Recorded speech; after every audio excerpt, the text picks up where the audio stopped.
Salut à tous. Alors une vidéo coup de gueule. Hier, en fait, comme je t'ai dit, je suis souvent, quand j'aime bien une vidéo, je m'abonne tout de suite.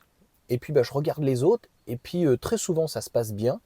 Et parfois, je me dis, mais pourquoi je me suis abonné à ce genre de truc? Et comme toi d'ailleurs, hein, tu as le droit donc de t'abonner. Mais si ça te plaît pas, bah écoute, tu as le droit aussi de te désabonner. Donc on va parler en tout cas du designer auto. Et hier j'ai vu sa vidéo, moi je suis un très très gros utilisateur donc de YouTube, je suis ni sur Netflix, ça ne m'intéresse pas, ni sur la télé. J'ai regardé hier la télé 10 minutes sur la semaine, tu vois. Et honnêtement, c'est juste pour se tenir un petit peu au courant, j'ai rien loupé. Mais par contre, donc, j'adore, voilà, je suis un passionné d'automobile, mais je regarde des choses sur les travaux, sur la tech, sur plein de choses. Là, je regarde notamment sur les téléphones, donc pour avoir quelque chose d'un petit peu plus quali. Donc là, je suis sur un iPhone 11, j'avais un iPhone 7 il y a encore peu de temps. Je suis parti des gens qui font, tu vois, 5, 7, 11, et puis j'aurais fait 14 dans 2 ans. Sauf qu'à un moment donné, pour la qualité des vidéos, c'est vrai que c'est plus agréable à regarder, donc on verra bien. Mais le designer automobile, je vais clairement le mentionner. Le but, c'est pas de le dézinguer, mais c'est le stéréotype même de celui qui n'a pas compris ce que c'était en fait la révolution de la voiture électrique.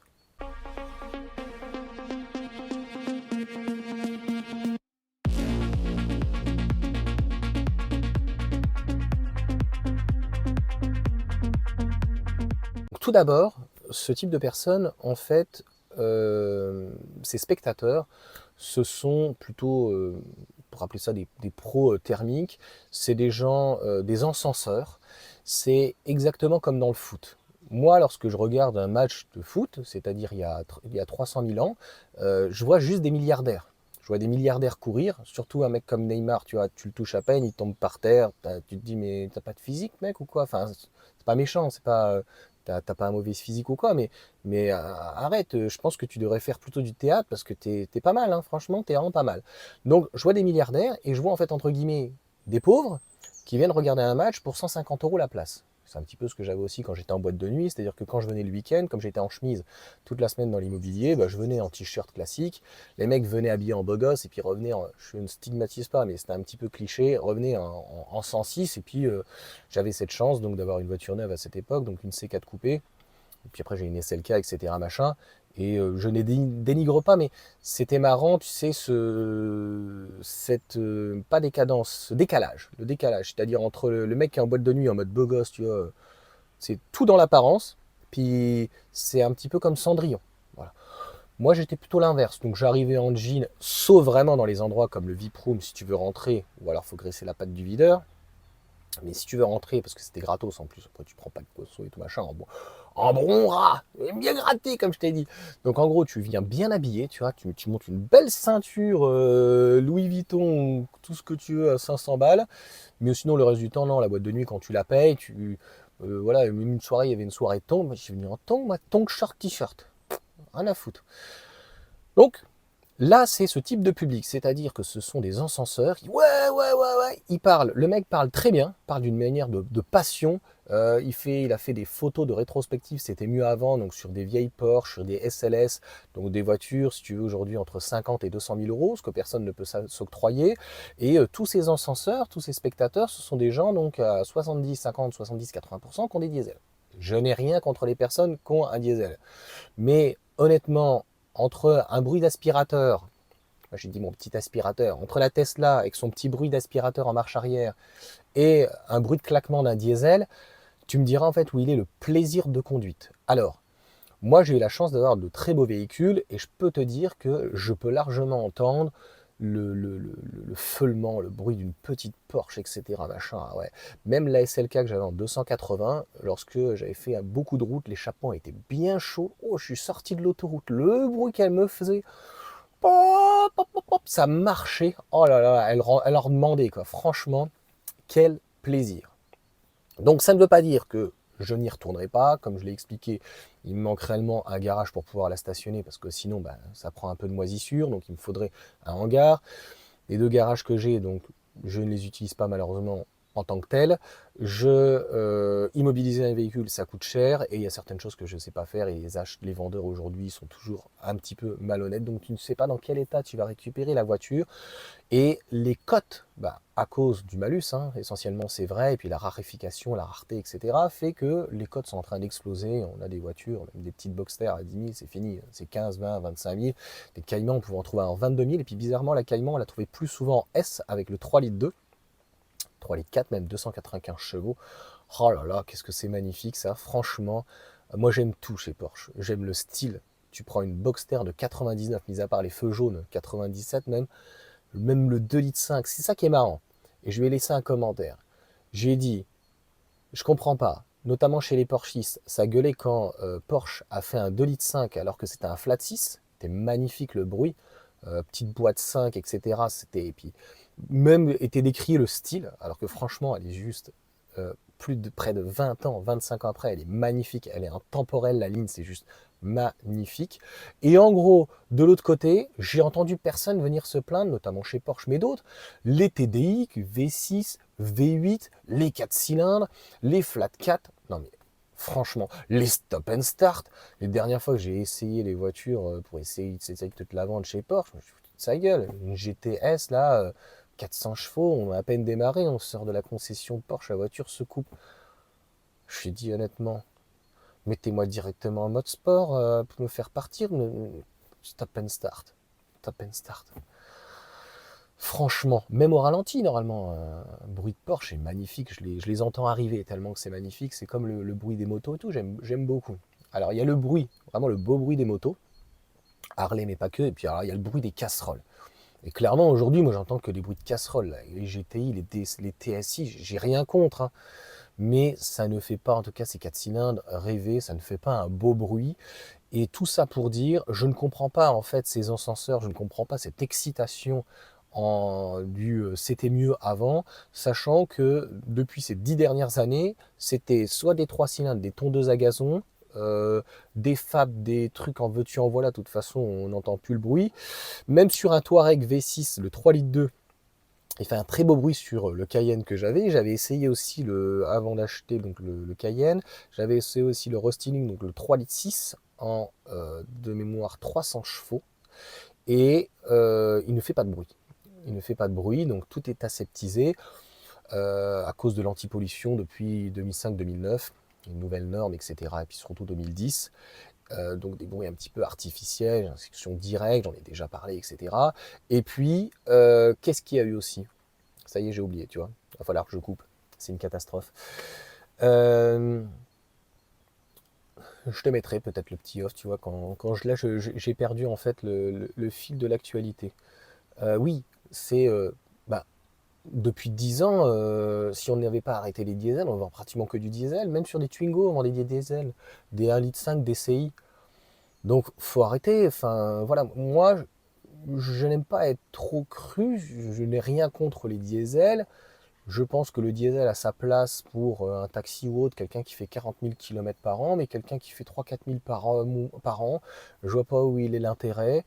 Autant prendre directement un essence déjà ou une électrique. Et puis c'est surtout qu'entre un diesel et une électrique, il n'y a clairement pas photo. Un diesel, c'est 5-6 litres, tu vas être à 10 euros d'utilisation facile. Et avec une électrique, ben, tu la branches chez toi et très concrètement, franchement, en termes de couple, en termes de rendement, en termes de tout, c'est largement supérieur.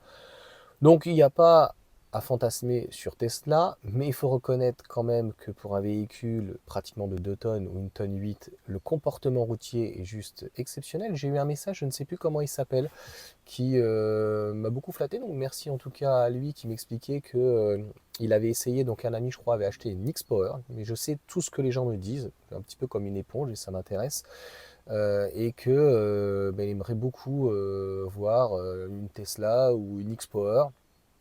C'est une mangeuse de bitume, franchement, une X-Power. Elle donne pas beaucoup de sensations, mais à 33 000 euros aujourd'hui, j'avais regardé éventuellement pour prendre donc la Yaris, faire éventuellement une culbute avec 3 enfants, on dégrève 191, 46 000 euros. Donc voici le coût de la passion aujourd'hui. Une Yaris, ok, c'est plus tout à fait une Yaris, elle est revue, il y a plein de modifications dessus, tout ce que tu veux. Tu vois, voilà, 1,6 litre, normalement, je crois que le changeur a été monté, je crois que maintenant on est sur un 4 cylindres, 280 chevaux.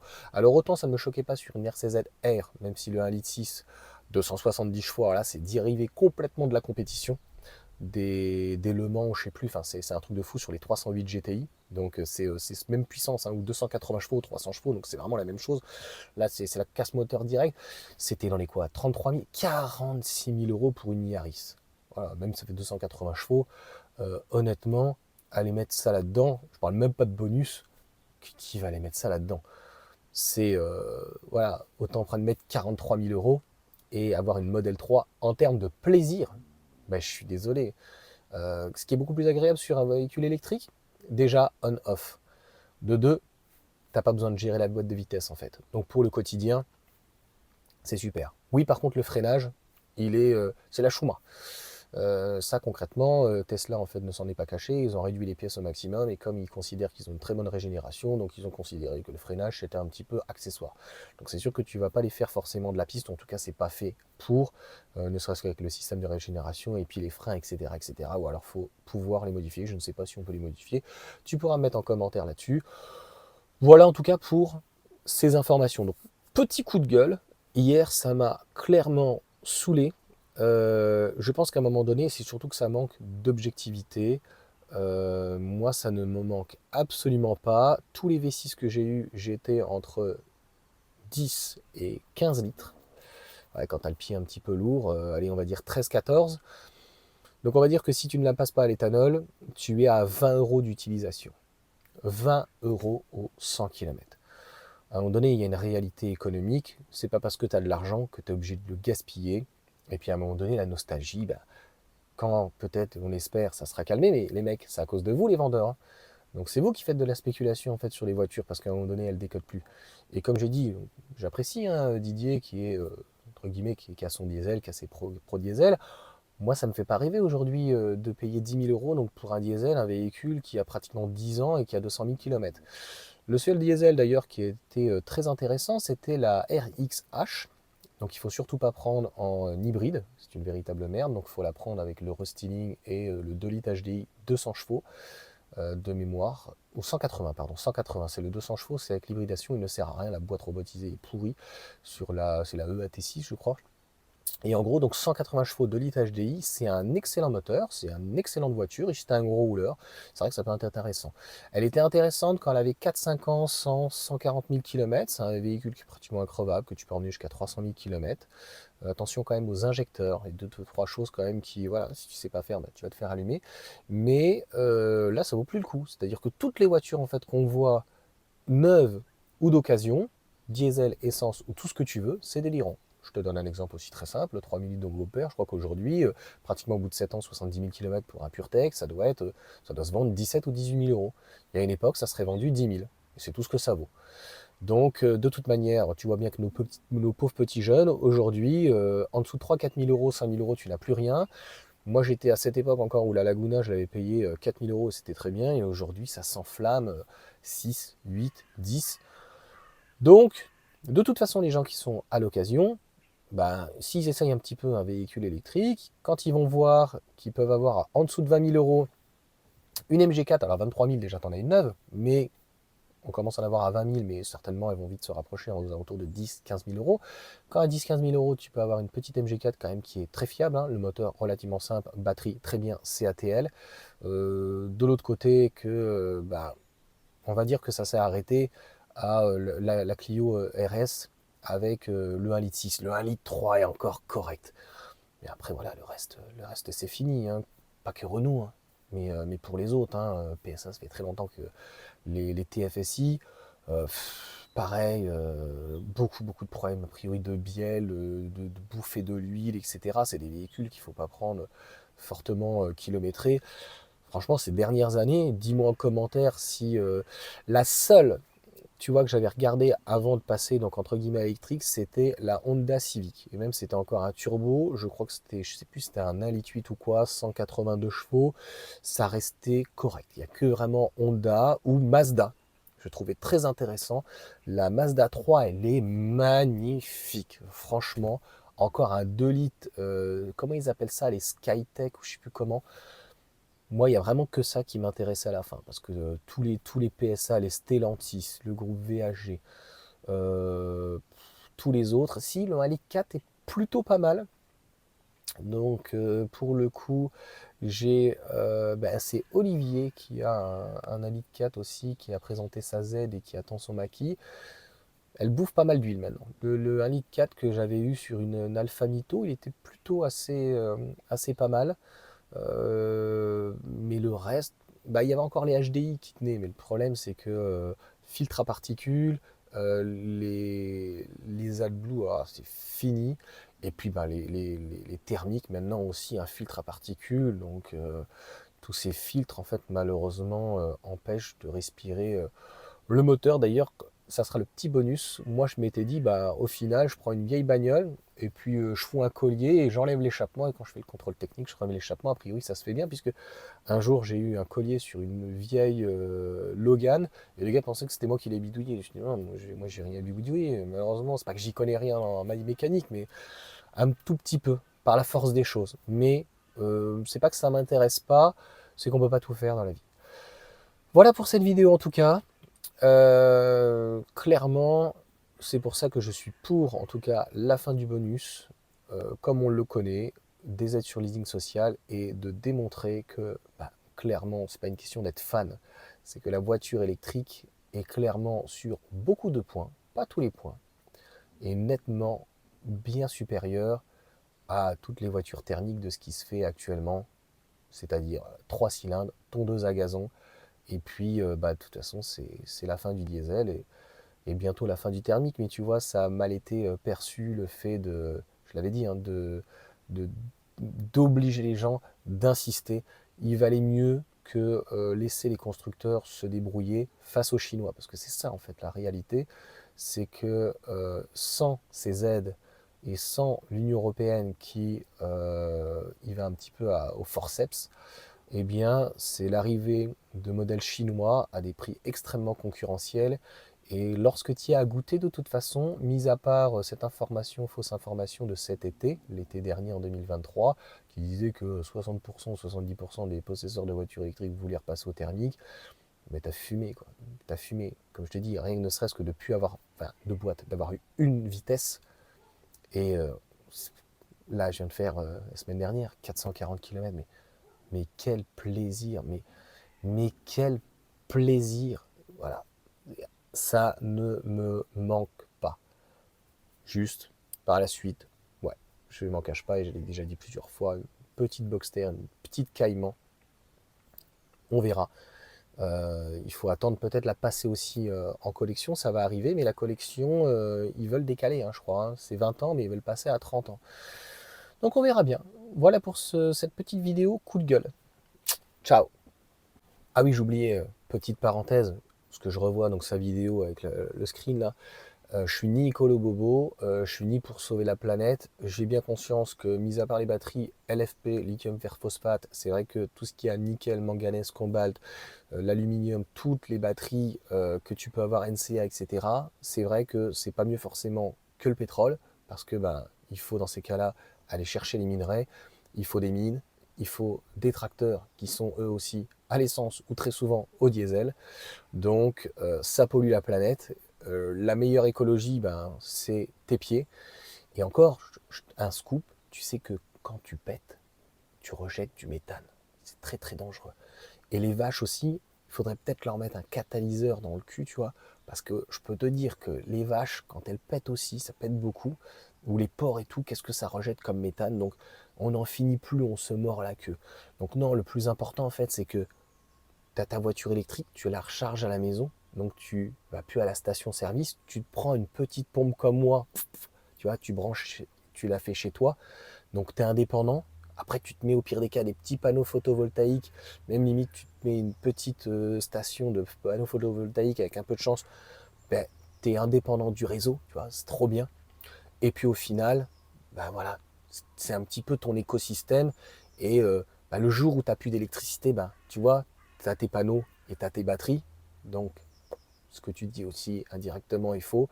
Et puis à un moment donné, oui, on va pas pouvoir en tout cas sauver là-dessus la planète. Je suis pas sûr que c'est un petit peu comme les extrêmes, hein, droite-gauche, je suis pas sûr que le pétrole ou les batteries, que ce soit mieux ou pire. C'est pas que je cherche pas à savoir, c'est on n'arrive pas à savoir ou à connaître la réalité. Ce que je sais, c'est que une centrale nucléaire, c'est beaucoup mieux en tout cas pour pouvoir recharger la nuit ses voitures électriques que finalement d'utiliser du pétrole qui vient d'Arabie Saoudite, etc., qui revient en Europe ou en France, qui est raffiné par Total, hein, qui vient engraisser Total et notamment l'Arabie Saoudite, et on voit ce que ça donne, les frères musulmans, etc., en France. Il faudrait un jour qu'on s'en débarrasse.